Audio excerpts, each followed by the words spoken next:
masyarakat harus hati-hati pakai jasa si Hotman ya. Kenapa? Karena kalau nggak hati-hati, ini bisa rusak. Kasihan kliennya, udah ngabisin duit kan. Kalau minta duit kan operasional besar tuh. Kalau orang miliaran kalau nggak salah.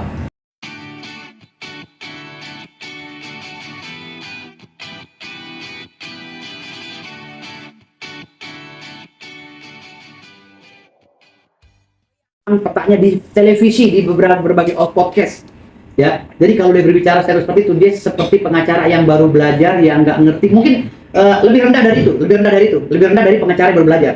Kenapa? Kalau menurut gue sama seperti bukan pengacara gitu. Kenapa? Karena seorang pengacara pun statementnya seperti itu gitu. Sangat kasihan. Jadi nanti takutnya kliennya kalah. Pantesan kemarin waktu dia saling menggugat masalah emas ya, Mas Antam kalau nggak salah, dia kalah. Pantesan, karena kualitasnya ya Allah down banget, grade-nya tuh aduh jatuh banget gitu loh. Pengacara sekelas ini statementnya harus begitu. Jadi menurut gue kayaknya harus hati-hati gitu. Masyarakat harus hati-hati pakai jasa si Hotman ya. Kenapa? Karena kalau nggak hati-hati, ini bisa rusak. Kasihan kliennya, udah ngabisin duit kan. Kalau minta duit kan operasional besar tuh. Kalau orang miliaran kalau nggak salah. Kasihan.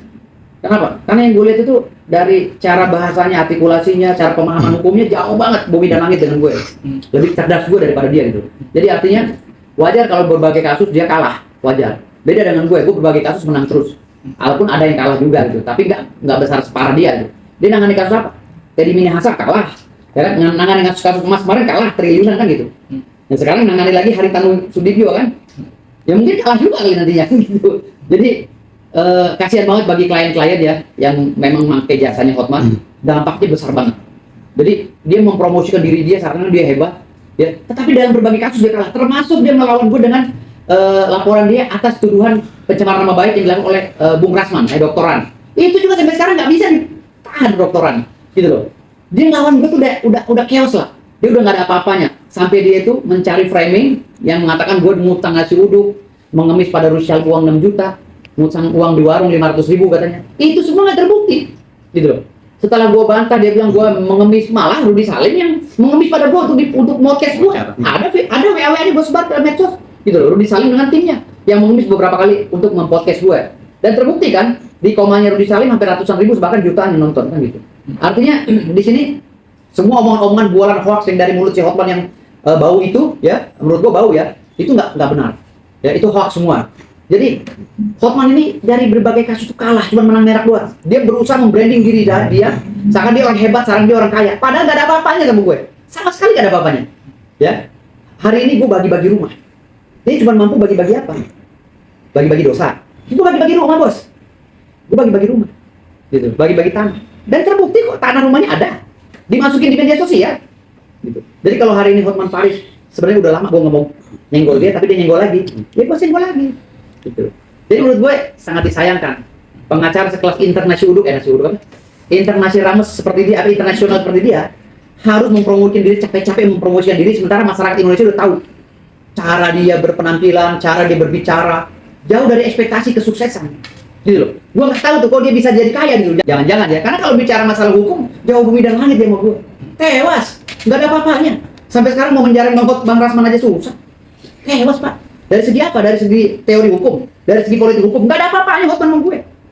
Gitu betul.